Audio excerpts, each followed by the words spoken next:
I would now like to welcome Kate Elias up to do our Devar. Give, do.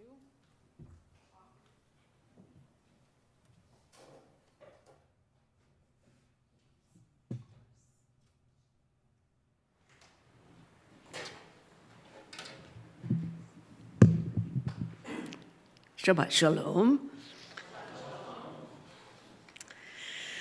So the title of my Torah talk tonight is Dvar Devarim, meaning a word about words. And I'd like to say a word about that. So you know Dvar, it means word or thing, and it's what we usually call our Torah talks, Dvar Torah. Devarim, the plural of Dvar, is the title of this week's parashah, which is also the opening portion of the final book of Torah, whose Hebrew name is, you guessed it, Devarim. In other words, the whole book is named for words, specifically the words Moses spoke to the Israelites as they were preparing to cross the Jordan River and enter the Promised Land. I'm dwelling on this because I have an issue with the more common name of Devarim, which is Deuteronomy, a Greek neologism meaning second telling of the law. Too often in my Catholic childhood, I heard the canard about Judaism being a religion of law, far inferior to the Christian religion of love, as if pogroms and cultural genocide were proof of Christian love. So the implication that Moses' final words were all about law really sticks in my craw. If I were to choose a vernacular title, I would call it simply the Book of the Words being the Shema and the Ve'ahavta, which we just sang a little while ago, with their existential call to love the one manifesting as all that is. The book is about so much more than laws, but to keep it simple, I'll use Deuteronomy when talking about the book and Devarim when talking about this week's parashah. Because it's the summarizing installment of Torah, I'd like to talk for a few minutes about the overall book of Deuteronomy and what it means to me personally. And for that, let's back up and look at the big picture of all 5 books of Moses from the point of view of our own lives. I see the arc of my life, and I invite you to look at yours the same way, as a kind of mini Torah. Mine had its genesis when I was born into a family with its own backstory, its beginnings in Tyrol and in Ireland, its migrations to the US, its spread from Pennsylvania Dutch country to Montana, where my parents met, and finally to Seattle during World War II. And that's where I grew up. And you? Take a few minutes and just, not minutes, literally, and just flash on the connections and migrations of your forebears that led to your own genesis in the world.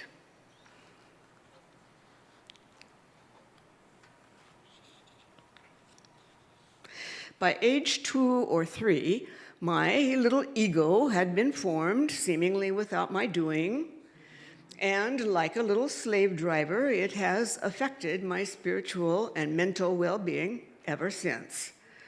Not always for the worse, by the way. Ego has gotten a bad rap, but it's a mistake to see it always in negative terms. It was my ego's desire for a healthier spiritual life, for example, that led me to Beit Aleph. Anyway, we all have our stories of conditioning and ingrained habits that have led us to our personal Mitzrayim and are on a lifelong exodus toward greater awareness and well-being. And just like the biblical exodus, it's not an easy trip. Round and round we go, as in a game of Monopoly, and we don't even get to collect $200 every time we pass go. An essential guide on this non-ego trip is our personal Leviticus, learning the rules of the road and acquiring the skills we need to live in peace with our fellow travelers. That may not be the most exciting part of life, just as Leviticus may not be anyone's favorite book of Torah, but it's spiritually invaluable because it lays the foundation on which we may build a temple in our hearts, just as the Israelites built an ark in the desert, so that the Holy One may dwell within.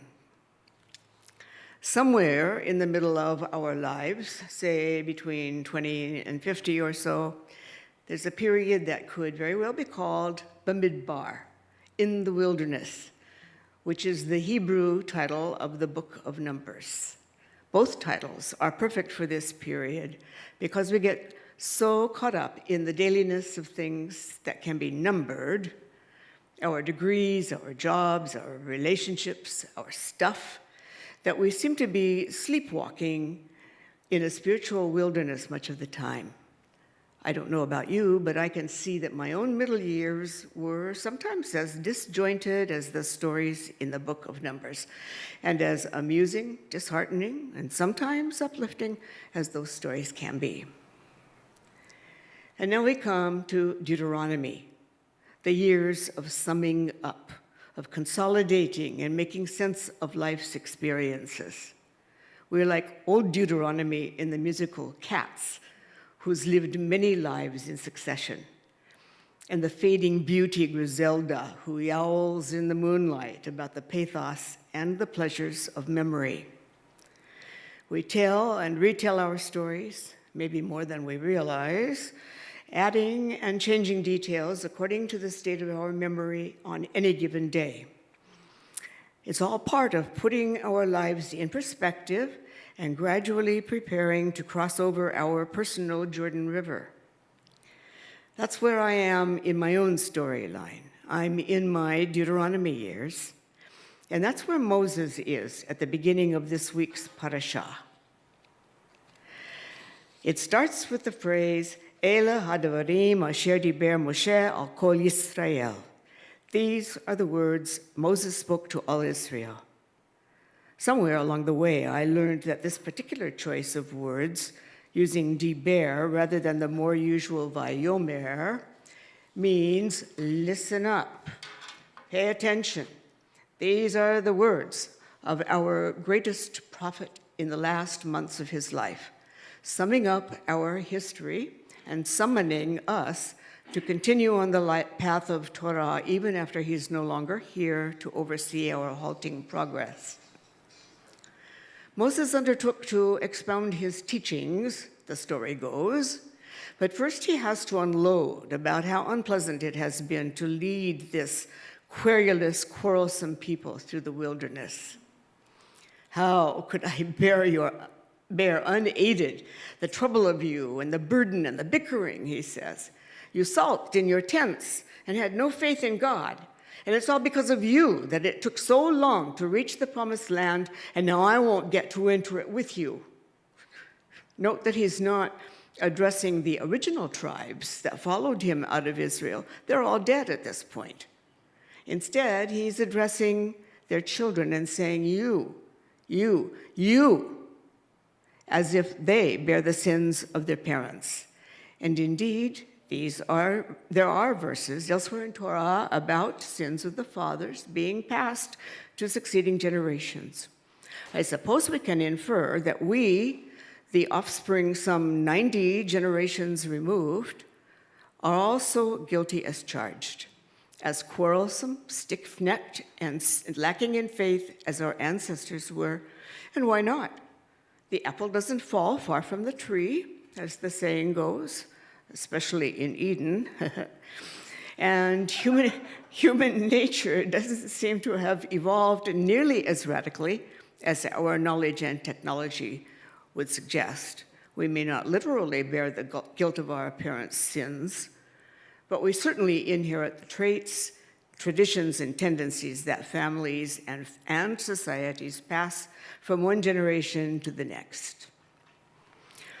But then, as if not to demoralize them, By harping too long on their maddening faults, Moses brightens his tone and reminds them of how often he would say, "Up, we've been in this midbar long enough, let's move on." They won some battles and lost a few, and the interplay of successes and failures reminds me of what my wise Jewish shrink would say when I kept stumbling in the early days of my own Mitzrayim many years ago. Pick yourself up, dust yourself off, and start all over again. Or as Rabbi Olivier often says, more simply, quoting one of his meditation teachers, begin again. Can't you just hear the conversation between Moses and God? What shall I do with these people? And God says, begin again. This, it seems to me, is a recurring theme throughout Torah. From the first burst of light, and how breathtakingly beautiful that must have been as we are starting to glimpse through the Webb telescope, to renewal of the earth after the flood, to recurring new beginnings as we keep trying, failing, and trying again to keep our covenant to be a holy people, the constant message has been, begin again. Think about that tomorrow, which is Tisha B'Av, the day on which the temple was destroyed, and we were driven into exile, not once, but twice. Each time, we began again. The first time, we returned and built an even grander temple. By the second time, we were already learning to connect with the divine, not through animal sacrifice, but through prayer, study, and ordinary mitzvot. We didn't need a temple for that. Thus began the rabbinic era of Judaism, which I think deserves a feast day of its own. And thus also began the diaspora of the Jewish people, which we may grieve in principle, but which also means that the path of Torah is being walked in practically every land on earth. For me, it means that a questing soul born into an Irish Catholic family on the other side of the planet from the Jewish homeland was able to join the tribe and stand here on the bima tonight sharing a Devar Torah. It's that tribal and personal determination to begin again, to renew our covenant with the eternal in ever-changing circumstances that has kept our people going for 3,000 years and counting. And it's the daily possibility of new beginnings in the journey of life that we celebrate when we greet each new day with one of my favorite prayers, the Modeh or Modah Ani. How grateful I am to be in your presence, source and essence of all being. It's not just a morning prayer, by the way. I like to sing it off and on all day, whenever I wake up to that divine presence. So, Celia, Joel, let's all wake up to that presence in ourselves and each other and begin again right now. Thank you, Kate. Yasher koach.